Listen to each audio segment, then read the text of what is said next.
अस्सलाम वालेकुम। देखिए, जैसे कि मुस्तकीम भाई ने आपसे कहा कि 18 तारीख को शाम में समाजवादी पार्टी के नेशनल प्रेसिडेंट जनाब अखिलेश यादव जी का यहाँ पे दौरा है, उसकी डिटेल उन्होंने दिया।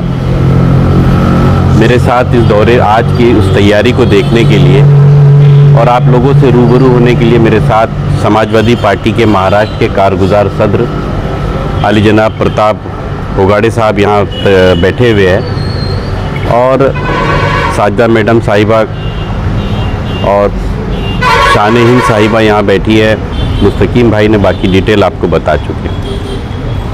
पहली बात तो यह है कि जिस तरीके से मुस्तकीम भाई ने ये बात बोले कि भाई संविधान के रक्षक के तौर पर माननीय अखिलेश यादव जी को देखा जाता है, ये सही है। और दूसरी सबसे अहम बात यह है कि उस इंसान के सुपुर्द है, उनके बेटे हैं, जिन्होंने इस मुल्क के आइन को बचाने के लिए, हम उस 20 अक्टूबर 1990 का वो दिन भी नहीं भूलते जब बाबरी मस्जिद को शहीद होने से बचाने के लिए माननीय मुलायम सिंह यादव ने इस मुल्क के दस्तूर को बचाने के लिए उस वक्त शूट एट साइट का ऑर्डर दिया था। मैं आप तमाम हमारे मीडिया के लोग जो है, अखबार के लोग हैं, उनसे ये गुजारिश करता हूँ कि देखिए, आज का पस मंज़र कुछ भी हो, लेकिन इस मुल्क का अक़लियती जो तबका है वो मुलायम सिंह जी के उस एहसान को कभी नहीं भूल सकता। 20 अक्टूबर 1990 को 11 लाख से ज़ायद कारसेवक उसी बाबरी मस्जिद के आसपास थे, अयोध्या में थे, लेकिन हिंदुस्तान का वो वाहिद मर्द मुजाहिद मुलायम सिंह यादव ने शूट एट साइट का ऑर्डर दिया, जिससे संविधान को बचाने के लिए न जाने कितने कारसेवक उस वक्त शहीद हुए या मारे गए और 2.5 घंटे में पूरा अयोध्या खाली हो गया। तो बाबरी मस्जिद की को शहादत से बचाने के लिए पहला तो काम हम पर मुलायम सिंह यादव जी ने किया, वो एहसान हम लोग कभी नहीं भूल सकते। आज जो लोग पूरे मुल्क में अक़लियती तबके की क़यादत की बात करते हैं, मैं जानना चाहता हूँ कि अगर उस वक्त उन लोगों के वालिद मोहतरम भी वहाँ के अगर सीएम होते, चीफ मिनिस्टर होते, तो शायद वो काम नहीं करते जो उस वक्त मुलायम सिंह यादव ने किया। पहली बात। दूसरी बात यह है कि जैसे कि मुस्तकीम भाई ने कहा कि भाई वक्फ बोर्ड के बिल को अखिलेश यादव जी ने वाकई, इसमें कोई शक नहीं, पुरजोर तरीके से पार्लियामेंट में उठाया। आज हम लोग जब सोशल मीडिया और बहुत सारे वो लीडरान के जब बयानात पढ़ते हैं कि वक्फ को हमने, वक्फ के बारे में हम बोलते हैं, कोई नहीं बोलता, वो ये बात भूल रहे हैं कि इस मुल्क के अंदर आज अगर अपोजिशन मजबूत नहीं होता तो आज हिंदुस्तान की सरकार उनके आगे झुकती नहीं, जॉइंट पार्लियामेंट्री कमेटी बनाती नहीं। जो मुस्लिम एमपी चुनकर आए, ये उनका फरीज़ा था वक्फ के ऊपर बोलना, लेकिन इस मुल्क के दस्तूर की खूबसूरती ये है कि वो हमारे हिंदू एमपी जिन्होंने हमारे वक्फ के हिमायत में हमारे साथ हमारी आवाज़ से आवाज़ मिलाया, वो उनका एहसान है। तो इस मुल्क की खूबसूरती को नज़रअंदाज नहीं किया जा सकता। दूसरी बात, चूँकि मालेगांव शहर मेरे लिए नया नहीं है, आप में ज़्यादातर अखबार नवीस मेरे दोस्त है और वक्तन फ़ौक्तन कभी कभी हम लोगों की गुफ्तगू होती है। ये शहर जो है एक ऐसा शहर है जिसने पूरे महाराष्ट्र के अंदर नई सोच को जन्म दिया। ये हकीकत है कि यहाँ पर निहाल अहमद साहब का एक लंबा अरसा गुज़रा है। बहुत सारी ताकतें उस वक्त उनकी ताकत को तोड़ने के लिए यकजा होती रही, लेकिन इस शहर ने मजबूती से उनका साथ दिया।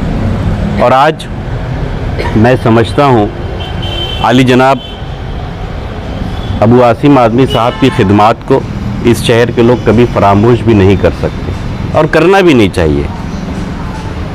अक्सर व बेशतर जब अबू आसिम आज़मी साहब से मालेगांव के ताल्लुक़ से बात होती है तो हम अक्सर व बेशतर कहते हैं हमने मालेगांव में ये किया, मालेगांव में वो किया। ब्लास्ट के वक्त मैं खुद, उसके बाद मेरा कई वक्त यहाँ पे हमने गुजारा है वक्त। ज़्यादातर लोग, आप लोग जानते हैं, 2-2, 3-3 महीना हम लोग रहे। तो हम जब कभी अपने ज़बान पर उनके किए गए काम को बोलते हैं तो वो हमेशा मना करते हैं कि मैं मालेगांव की अवाम के लिए जो करता हूँ अल्लाह की रज़ा के लिए करता हूँ।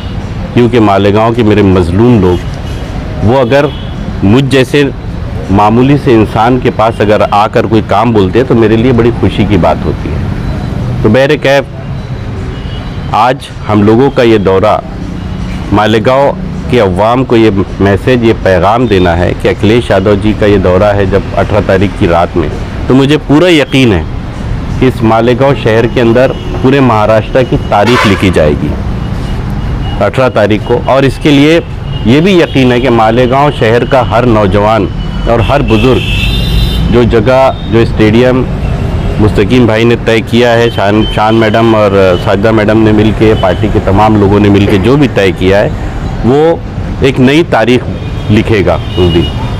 इसकी यही उम्मीद के साथ आज हम लोग जो है कल धूलिया में थे, क्योंकि दूसरे दिन 19 तारीख को यही दौरा धूलिया में है उनका, अखिलेश यादव जी का।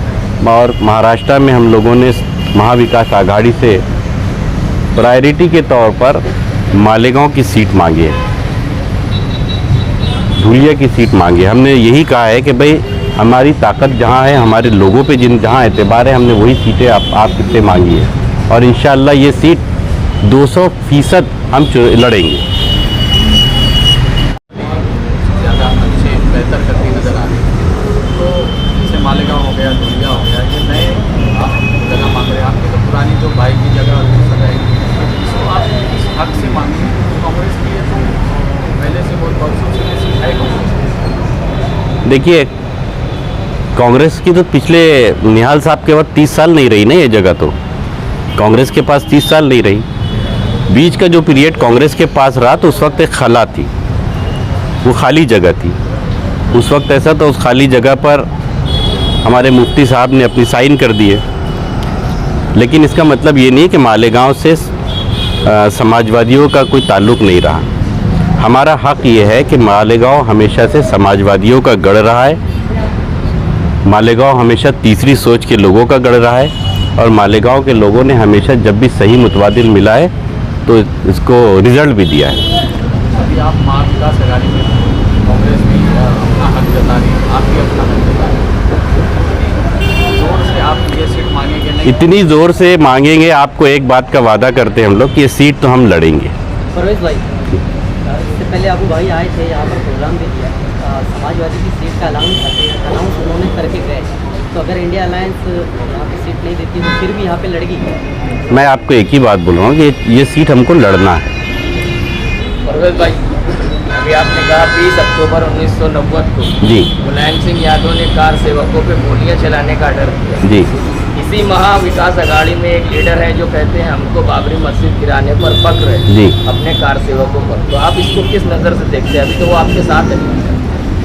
देखिए, दो बात होती है। हमें जो चीज़ बचपन से सिखाई जाती है, हमारे नबी के बहुत सारे ऐसे पैगामात होते हैं कि जब कोई एतराफ़ करता है अपने जुर्म का, या कोई चाहता है अपने ख़यालात को हमारे ख़यालात से मिलाना, तो उसका हमेशा से उसे नकारा नहीं जा सकता है। किसी को हम ख्याल, आप ये भी बात देखिए कि आपका इशारा शिवसेना की तरफ है, उद्धव ठाकरे की।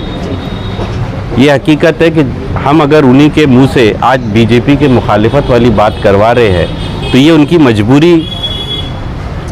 मजबूरी है, और वो हमारे लिए ज़रूरी है। क्या होता है कि जब फसाद होता है तो हम ये देखते थे कि हमको सबसे ज़्यादा डर वहाँ रहता था जहाँ शिवसैनिक ज़्यादा तादाद में होते थे, है ना। जब किसी गुंडे प्रकृति के आदमी को, जहन के आदमी को अगर कहीं का थानेदार बना दिया जाए, तो उसकी जिम्मेदारी उसके उलट हो जाती है ना, अपोजिट हो जाती है। तो हिकमतन अगर शिवसेना का हमने बीजेपी की मुखालिफत में बुलवाना शुरू किया, तो ये हमारी उपलब्धि है। हम एक आदमी जो अगर गलत काम कर रहा था या गलत का साथ दे रहा था, तो अगर वो आज हमारी ज़बान बोलने लगा है, तो ये उसकी कामयाबी होगी। क्या शिवसेना की इस मजबूरी का समाजवादी फ़ायदा उठाएंगे? देखिए, इस वक्त फ़ायदा उठाना और नहीं उठाने की बात नहीं, इस वक्त हमारे सामने मुल्क की बढ़ती हुई फ़िरका परस्ती है, और इस वक्त सबसे ज़्यादा ज़रूरी है इस मुल्क में फ़िरका परस्ती को लगाम लगाना। जिस तरीके से आज बीजेपी अलायंस की जो सीटें आई है, 240 बीजेपी की सीट आई है, आज उसकी वजह से उन्होंने वक्फ का जो बिल है, अगर वो सीट 300 हो जाती तो उसको जॉइंट पार्लियामेंट्री कमेटी बनाने की ज़रूरत नहीं पड़ती थी। सुनिए ना, वक्त के बिल पर तो शिवसेना भी खामोश रहना अलग बात है और फेवर में बोलना अलग बात है। शिवसेना ने उसके फेवर में खड़े होकर अपनी साइन की क्या नहीं की? अरे खामोशी का आप दूसरा नाम मुखालिफत भी तो समझिए। खामोशी में रजामंदी भी होती है। हाँ, रजामंदी भी होती है जी। फिरका परस्ती की आप बात कर रहे हैं। बीजेपी आज के हालात में बहुत बड़ी फिरका परस्त पार्टी है। एक तबका मजलिस इत्तेहादुल मुस्लिमीन को भी फिरका परस्त कहता है। समाजवादी पार्टी इसको किस नज़र से देखती है? बहुत साफ मौकूफ़ है हमारा। अगर बीजेपी फिरका परस्ती की बात करती, किसी एक समाज की बात करती है, तो ये मान के चलना कि हम मजलिस के लिए दूसरा पैमाना नहीं रख सकते। जिस पार्टी का देश में फैलाव इस पर हुआ कि हटा दो पुलिस को, हम 20 करोड़ मुसलमान, 25 करोड़ मुसलमान 100 करोड़ पर भारी है, तो हम उसकी मजम्मत करते, क्योंकि वो भी ज़बान वही बोल रहे हैं। उसकी शुरुआत वहीं से हुई। और जिस मजलिस के लोग आज ये बात बोल रहे हैं कि अगर हमने कोई रैली निकाले और उस रैली को हमने लेटर, कल मैंने एक आली जनाब असदुद्दीन ओवैसी साहब का एक वीडियो देखा कि हमने लेटर लिखा समाजवादी को, एनसीपी को, कांग्रेस को। मैंने फ़ौरन फ़ोन किया कल हमारे पार्टी ऑफिस में कि कोई लेटर आया था क्या? उन्होंने कहा कि हमें कोई लेटर नहीं मिला। पहली बात। दूसरी बात, जितने भी नौजवान भी अगर यहाँ बैठे हैं, तो मैं आपको ये कहता हूँ कि आप सोचिए, जिस मुल्क में मौलाना सलमान अजहरी साहब के ऐसे कोई बयान नहीं दिया था जिसको उनको आज जेल की सलाखों के पीछे जाना पड़ा। उमर खालिद ने ऐसा कुछ नहीं कहा था जिससे आज वो जेल की सलाखों के पीछे जा रहे हैं। आज इसी मुल्क के अंदर पार्लियामेंट में अगर कोई ये बोल के निकल जाए जय फिलिस्तीन, और उसके बाद भी अगर कार्रवाई नहीं होती है, तो हमको तो सोचना पड़ेगा। हम जानते हैं महाराष्ट्र का सारा हर मुस्लिम लीडर ने अपने नबी से हर कोई मोहब्बत करता है। इसका पैमाना इनके पास नहीं है जो हमारी मोहब्बत को तोल सके। हर मुस्लिम लीडर ने अपने अपने तौर पर मेमोरेंडम दिया, मगर क्या वजह है कि आपकी रैली के लिए पूरी की पूरी रोड खाली कर दी जाती है? क्या वजह है कि आपको ये कहा जाता है कि आप आइए, मेमोरेंडम दीजिए और चुपचाप से वापस चले जाइए? क्या वजह है कि आपको सोशल मीडिया पर ऐसी पोस्ट आप डाल रहे हैं हमारे नबी के शान में? अगर रैली निकाले गए तो उसी रैली की फ़ोटो दिखाना चाहिए ना। इंडियन टीम अगर जीत कर आई है, वो चैंपियन बनी है, तो अगर उससे वहाँ जाम लग गया तो वो फ़ोटो को क्यों शाया करते हैं? तो ये गलत बयानी करना ठीक बात नहीं है। वहाँ जाएंगे तो हम शामिल हो जाएंगे। तो आप एक घटक है, तो आप किस तरह से सोच रहे हैं अगर एमआईएम भी आपके साथ आ जाती है महाराष्ट्र में? देखिए, पहली बात तो ये है कि वो ये बात इसलिए बोल रहे हैं कि उनको मालूम है ये पॉसिबल नहीं है, क्योंकि उनको पूरी तरह आज़ादी है। वो पूरे महाराष्ट्र नहीं, पूरे हिंदुस्तान में जहाँ चाहे बड़ी रैली कर सकते हैं, जो चाहे वो बोल सकते हैं। हमारे नेता अगर कुछ बोलते हैं तो रामपुर में आज़म खान को जेल की सलाखों के पीछे डाल दिया गया। अबू आसिम आदमी साहब पर आज भी CBI के या ID के इनकम टैक्स के छापे मारे जा रहे हैं। तो आज हम लोग सोचने पे मजबूर है कि ऐसी क्या बात है कि जब इम्तियाज़ जलील जो है किसी पुलिस के अधिकारी से बाकायदा तौर पर सीने से सीना लगाकर बात करते हैं, आपने देखा होगा वीडियो, और उसके बाद भी कोई कार्रवाई नहीं होती, तो क्या बेहतरीन इसमें अदाकारियाँ है पुलिस की तरफ से भी और उनके तरफ से भी। जी, 100% मैच फिक्सिंग है। मुझे बोलने में कोई एतराज़ नहीं है, आप चाहे जैसा चाहे उसको लीजिए, लेकिन जो सच है वही बोल रहा हूँ मैं। क्योंकि हम जब बोलते हैं तो हम पर FIR होती है, हम जब अगर ऐसी बातें शुरू करें तो हम पर कार्रवाइयाँ होती है। आपको पूरी तरह आज़ादी है, इससे फ़ायदा किसका है? मालेगांव सोशल मीडिया पर एक पोस्ट बहुत ज़्यादा वर्तन करती है कि मुस्लिम नेताओं को यूपी में ख़त्म कर दिया गया, आज़म खान जेल में, लेकिन समाजवादी उनके लिए कुछ कर नहीं रही है कि आज़म खान को बाहर लाया जाए। सबसे पहली बात तो ये है, जैसे मैंने आपसे कहा कि जो सोशल मीडिया पे चलाया जाता है वो पूरा प्री प्लान होता है। अगर मुस्लिम लीडरों के लिए समाजवादी पार्टी नहीं करी होती तो शायद आज जो 37 सीटें आई है, ये 37 सीटें नहीं आई होती। आज वहाँ 4 मुस्लिम MP चुनकर आए हैं समाजवादी पार्टी की तरफ से, वो चुनकर नहीं आए होते। ये गलतफहमियाँ पैदा की जाती है। यूपी के अंदर समाजवादी ने क्या किया अगर मैं आपको बताऊंगा तो खैर उसके लिए तो 2 घंटा कम पड़ेगा, मैं वो उस बहस में नहीं जाना चाहता। लेकिन ये हकीकत है कि यूपी में जब समाजवादी के MPs आते हैं, समाजवादी की सरकार आती है, तो वहाँ पर अक़लियतों की क्या क्या खूबियाँ गिनाई जाए वो मैं आपको बता नहीं सकता। सरकार की उपलब्धियाँ मैं आपको बता नहीं सकता। मीटिंग कहा जाता है, आप उसको खुल के नहीं कह रहे और आप समेत नहीं, मैं देखिए, मैं बहुत आपने ट्रांसपेरेंट हूँ। मैं हमेशा जो बात होता साफ गोई से करता हूँ, किसी को अच्छा लगे बुरा लगे, नफ़ा हो नुकसान हो। लेकिन मैं बचपन से सियासत में, ये वाली सियासत में रहा, सोशलिस्ट सियासत में रहा। हमको यही सिखाया गया है, जो सच है उसको इतने तेज़ी से बोलो। मैं जानता हूँ इस वक्त मीडिया दो जगह बटा है हिंदुस्तान में, एक दिल्ली में और एक हैदराबाद में। हम लोग मीडिया के सामने, सोशल मीडिया के सामने, वो सब के सामने हम लोग थोड़े बौने हो गए, ऐसा लगता है। और रहा सवाल है, आपको बताने की ज़रूरत नहीं, आप लोग बहुत समझदार है। और ख़ास तौर पर मालेगांव के अखबार नवीसियों की जितनी बात मैं करूं, इनसे ज़्यादा समझदार और कोई नहीं है। सियासत को जितने नज़दीक से आप लोग जानते हैं, आप ही लोगों से बहुत कुछ सीख के गया हूं मैं। दुनिया की सीट भी शिवसेना की तरफ से ऐलान हो गया है, दुनिया की सीट हमने तो ऐसा है कि हम ये तो नहीं बोल रहे कि दादर की सीट हमको दे दो, माहिम की सीट हमको दे दो, या नासिक की सीट हमको दे दो। हम तो सीट वही मांगेंगे ना जहाँ पर हम जीत सकते हैं।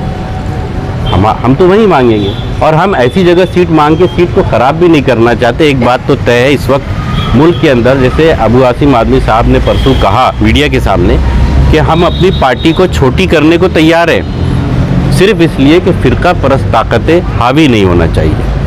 अब अगर कोई ये कहे कि नहीं, हमको सियासत करने का हक़ है, सब जगह सीटें लड़ाने का हक़ है, तो आप ज़्यादा अच्छे से समझ सकते हैं उसके पीछे की सियासत क्या हो सकती है। पार्टी के रियासती ज़िम्मेदार, ख़ास तौर पे हमारे कारगुज़ार सदर प्रताप उगाड़े साहब और जनरल सेक्रेटरी परवेज़ सिद्दीकी साहब यहाँ तशरीफ़ लाएँ। इनके आने का मकसद, जो महाराष्ट्र की पहली इलेक्शन तशहीरी मुहिम का आगाज़ मालेगांव शहर से हो रहा है।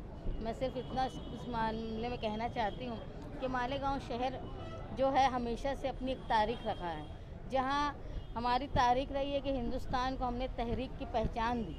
हर जगह जहाँ अक़लियत पर जुल्म होता था, पहली आवाज़ मालेगांव शहर से उठती थी, जिसको देखकर लोग अपनी तहरीक का रुख तय करते थे। उसी तरह इलेक्शन में समाजवादी सोच की इब्तिदा इलेक्शन की मालेगांव शहर से हो रही है। अखिलेश यादव साहब, जिन्होंने हिंदुस्तान में संविधान को बचाने और ऐसे शरपसंदों को जो एक समाज को इस्तेमाल करते हैं अपनी वोट लेने के लिए, दूसरे समाज को जलील करते हैं या तकलीफ़ देते हैं कि जिसका फ़ायदा उनको सियासी तौर पे हो, इसकी बचाने के लिए जो अखिलेश यादव साहब ने किया एक बड़ा कारनामा, अयोध्या की सीट, ऐसी सीट जिसके नाम पर पूरे हिंदुस्तान में क्या दुनिया में बीजेपी अपने आप को बहुत तुर्रम खान समझ रही थी, वो सीट गिराकर एक मैसेज दिया हिंदुस्तान में कि आज भी हिंदुस्तान जमहूरी है और सेकुलर है।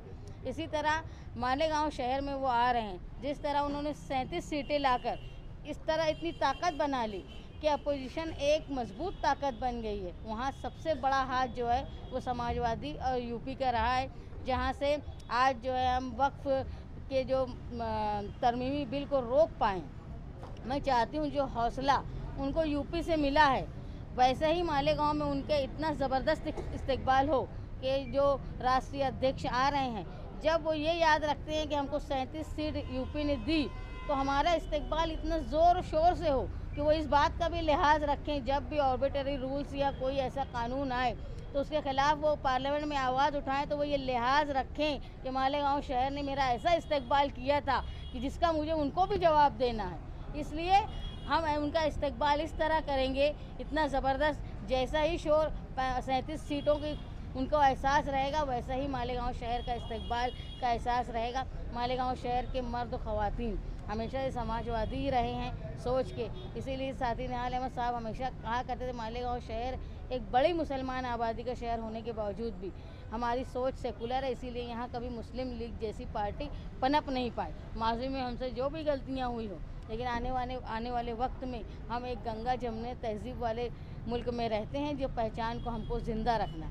उसी के लिए जो प्रोग्राम हो रहा है, ये सिर्फ इलेक्शनी मुहिम नहीं, बल्कि हिंदुस्तान में सेकुलरिज़म को बचाने के जो विदाता थे वो आ रहे हैं, उनका शायान शान इस्तकबाल किया जाएगा। ख़ास तौर पे मालेगांव शहर के ख़वातीन, जिन्होंने तारीख़ में हमेशा जब भी गैर दस्तूरी हरकत जो भी हुई है उसके ख़िलाफ़ बड़े तादाद में रोड पर आई हैं, चाहे वो तलाक़ सलासा का मामला हो या फिर NRC का मामला हो। उसी तरह मालेगांव शहर में जब समाजवादी पार्टी के लीडर आएंगे तो मालेगांव शहर के मर्दों के साथ साथ यहाँ की ख़वातीन और स्टूडेंट्स ये बड़ी तादाद में जमा होकर उनका इस्तकबाल करेंगे। और मैं इस प्रेस कॉन्फ्रेंस के ज़रिए बताना चाहती हूँ कि आने वाला इलेक्शन मालेगांव, जिस तरह हिंदुस्तान में ये आखिरी जो इलेक्शन पार्लियामेंट का हुआ था, वो संविधान को बचाने के लिए एक बड़ी पहचान का था, बड़ी ज़रूरत का था। वैसे ही आने वाला जो असेंबली इलेक्शन है वो भी मालेगांव शहर की रोशन मुस्तकबिल, लोगों के सियासी, समाजी और एक नई राह तय करने वाला इलेक्शन होगा। इसमें मैं वाहिद खातून उम्मीदवार हूँ। मैं उम्मीद करती हूँ और मालेगांव शहर भी ये जानता है कि चाहे वो 12 नवंबर का मामला हो, चाहे किसी तरह के भी जो हमारे पास शिद्दत पसंद लोगों के हमले हो, सबसे पहले आवाज़ उठाने का काम जो है वो निहाली सोच के लोगों ने, समाजवादी लोगों ने किया है। और जो भी मर्द यहाँ सियासी लोग काम करते हैं, मुस्तकीम के जेल में जाने के बाद भी, मैंने उस वक्त भी कहा था, ये सब मर्दों में, ये सब जन के अक्ल वाहिद मैं ही मर्द हूँ जो मैदान में आकर, कोर्ट में आकर मुकाबला की। और ये मालेगांव शहर जानता है। और आने वाले वक्त में भी मैं अपनी पार्टी के साथ मिलकर ऐसे काम करूँगी जिससे मालेगांव शहर को एक नया रुख तय करने में आसानी होगी। आप तमाम प्रेस कॉन्फ्रेंस में यही शुक्रिया अदा कर लेती हूँ कि आप आए, और आने के बाद मेरी आप लोगों से ये दरख्वास्त है कि आप जो एक 5वां या चौथा बड़ा मजबूत पिलर जो है वो प्रेस है, मैं हमेशा बोलती हूँ, तो वो प्रेस जो है अपना काम सफाई से करे और एक अच्छा मैसेज, सच्चा मैसेज आवाम में पेश करे। और आने वाले में आप लोगों के बगैर कोई प्रोग्राम मुकम्मल नहीं होता। उम्मीद करती हूँ कि आज जिस तरह हिंदुस्तान में सेकुलरिज्म बचाने के लिए कोशिश हुई थी, उसी तरह मालेगांव शहर बचाने के लिए भी आप कोशिश करेंगे।